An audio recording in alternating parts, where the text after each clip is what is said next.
this is a really weird time to be active in this space.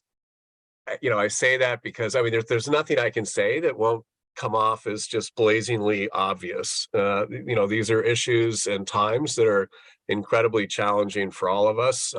for many of the communities that we care about and that we're connected with and wanting to advance their interests of. And in the context of that, we have this moment of kind of great possibility and great peril. It's the classic kind of crisis as opportunity conversation. And I think within the impact and the ESG sustainable finance communities, the broad kind of purpose and mission-driven capital conversation that we have, this past year, the example for me is kind of, on the one hand, great success, the numbers that Lori talked about in terms of growth of the sector, the amount of capital that's now moving into this space. But at the same time, the ESG so-called scandals, the fraud, the duplicity of firms kind of rebranding existing product and claiming impact where there is none, all of that stuff. Which I actually think, we can get into this, I'm sure, in our conversation, but I think some of that has more to do with ignorance than duplicity, because I think a lot of what people are talking about, they're mislabeling, misunderstanding practices. They feel that they've bought certain things, and then they realize that what they bought isn't what they thought they were buying. And so that's a little frustrating, because I think if people really take the time to unpack the work and the strategies and the practices that our community has advanced over these years, it's really kind of pretty clear. It's pretty obvious, like, how you can navigate this. We also, of course, are seeing this backlash against all of these ideas and the whole notion of, quote, woke capitalism. The state's attorneys general who are now organizing against investment groups that take into account off-balance sheet risk or impact as part of their investment process. And so on the one hand, we're winning, and on the other hand, we're obviously attracting a good deal of opposition, and it's becoming politicized in the same way that COVID became politicized, in the same way that any number of other issues that to some of us seem kind of obvious are being taken into more of a political frame, as opposed to a frame of what's better for the majority of our communities and for the planet as a whole. Now, as I think about that stuff, I think we're also seeing kind of like the benefit of that, which in some ways is moving more and more from intent to impact, and intentionality toward really driving to accountability and being more authentic and transparent in terms of what it is that we're doing. I think we're seeing people move from kind of broad thematic commitments around impact, kind of, I'm against climate crisis and climate change, and so I'm going to do some environmental kind of investing, to really going deeper, to really enunciating specific theories of change, looking at evidence-based strategies by which we're looking to advance our work and fund certain managers for certain reasons because of what it is they're doing, not simply because they're playing in a certain space, but really looking at how do we drive practice in a way that really creates meaningful and sustained change. How do we view all of this as part of a commitment and process of systems change, and not simply the allocation of capital, but challenging the current practices of modern financial capitalism to evolve and to be a part of that process of evolution ourselves, not only as professionals, but in our own institutions and in the way that we're basically deploying capital in the space. I think that the other thing that strikes me, and I don't know if this is an outcome of the COVID experience and the number of us who kind of had to just stop and reflect a little bit, but it feels like there is a generational shift that's taken place, certainly over the last 5 to 10 years. And there are just increasing numbers of new leaders, new initiatives,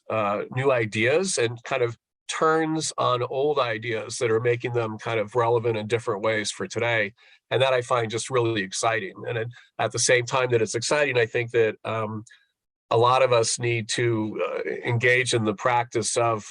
step up, step back. We have to create space for that leadership to really, come to fore and make the contributions that they can make. And that means that some of us, myself included,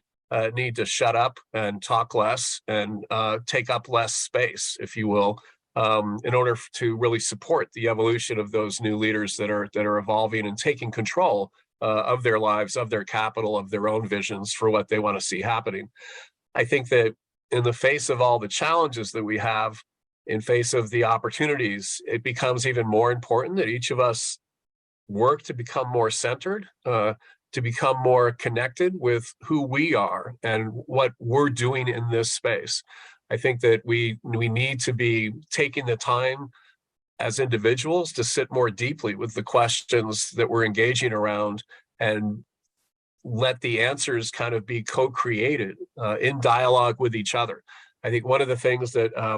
has really been sad to see in terms of the evolution of impact investing as a field of practice is the way that we have almost devolved to positions where everything is now a deck, everything is a pitch, everything is, my strategy is going to be the killer app for poverty or climate crisis. And you end up in these kind of back and forth conversations as opposed to saying, I have a perspective, I have a set of possibilities I want to advance, and let's look forward together and co-create something that neither of us on our own would have necessarily seen as an opportunity in the absence of that dialogue and that communication and that collaboration. And so I think the strength of our work historically,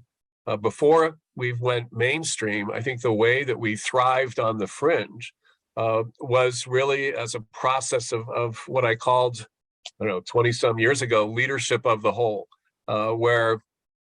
obviously we celebrate entrepreneurialism, we celebrate innovation, but we understand that all of this is connected, all of this is one. All of us kind of are drawing upon the traditions, the wisdom, the experience of previous generations, just as we hope that those generations that are coming will draw on what we hope to offer them as well. And that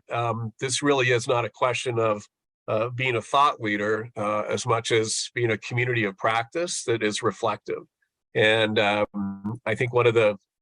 problems in the evolution of this and the mainstreaming of this is that I think a lot of folks seem to think that because you have a thought, you're a thought leader. And I think that the reality is that the resonance, the sustainability of those concepts really is a function of the kind of traction that they get in community, the kind of affirmation that they have in our mutual kind of exploration of this. And I think that's the last thing that I'll kind of end on, is that for me, a big part of this process personally has been the realization that what we're really talking about is mutual impact. That impact is not something that we should seek to do to others. It's not a question of how many jobs you create or how much acreage you set aside. It's a question of how open are we to a transformative process where we ourselves can become more whole, can become more healed in the same way as we're hoping to advance a more holistic approach to our communities and to our economics and to our life at the same time that we're trying to really optimize the value of our having lived. And I think that's really the power of the practice of being engaged in this community with many of you that I see on the call today.